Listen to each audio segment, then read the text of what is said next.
Hello and welcome. This is Dr. Drew Leader from Loyola University, Maryland, and I'm talking in these videos about lessons from my new book called The Healing Body: Creative Responses to Illness, Aging, and Affliction. And I've been outlining the chessboard of healing, this kind of metaphor for the possibility spaces that people can and do move to when they feel their life has been disrupted by injury, chronic illness, the changes of aging, a disability, etc.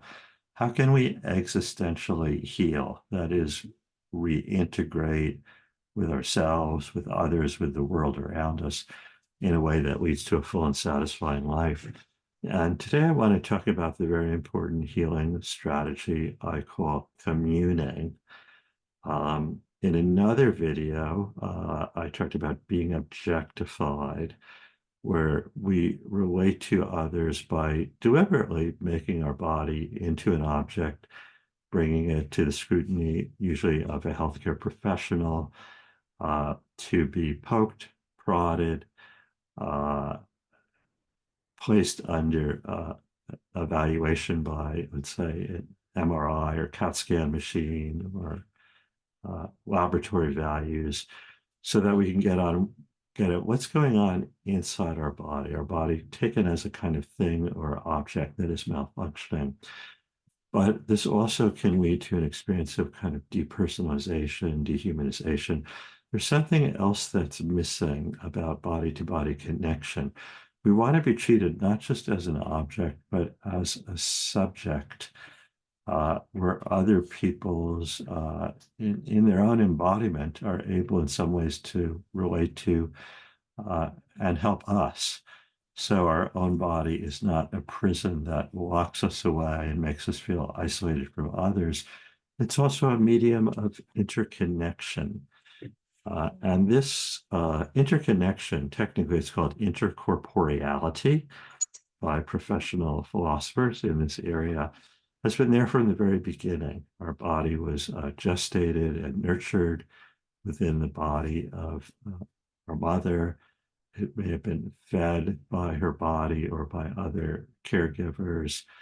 And even to this day, continually, the interconnectivity we have with others is mediated by our embodiment. Here I am speaking to you with my mouth, and you're listening with your ears, but we're communicating as two subjectivities, not just one person playing the role of subject and another being placed into the role of thing or object. So in communing, this is really about other people's subjectivity affirming us in our experience and helping us not to feel so alone with it.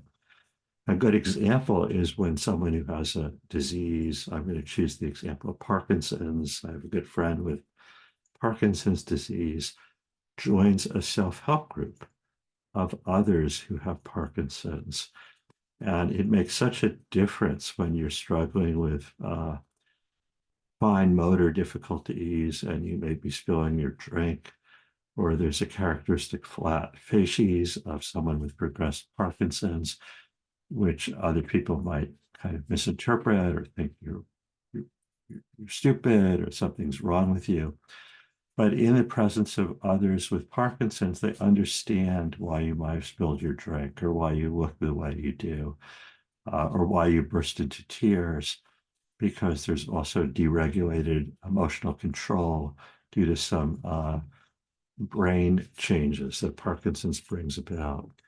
And other people who are in a similar body because they have Parkinson's can really understand and empathize with you, and you feel not so alone with what you're suffering. And it doesn't have to be somebody who has an identical condition. Many people turn to family or friends who are capable of compassion. They probably have been through their own modes of pain or limitation, even if they're different from yours. And they're capable of saying, I want to hear about what you're going through. I really kind of get it and sympathize with it, even if I don't understand it entirely. I'm there for you, I'm there with you. And since isolation is such a big part of the suffering that comes with serious injury and illness, the relief that is brought about by communing is very significant. Whether or not it helps bring about medical cure, it's a form of, we might call, medical care. Ideally, we like to, and sometimes we do receive it from a caring clinician who not only sees us as an object, but sits us down in their room to talk about the results of their assessment, their recommendations, a discussion about lifestyle changes or assistance we need from technology or caregivers or the community. And we get that they're there for us as a person, not just there for us as a diagnostician. So we may or may not get that kind of communing from our clinicians, but often we have to look outside of the medical system for that social support network, which is another important part of healing. So thank you for joining me today. If these kinds of lessons are helpful to you, once again, I'm able to go into them in much greater depth in that book I mentioned, The Healing Body, Creative Responses to Illness, Aging, and Affliction. Thank you.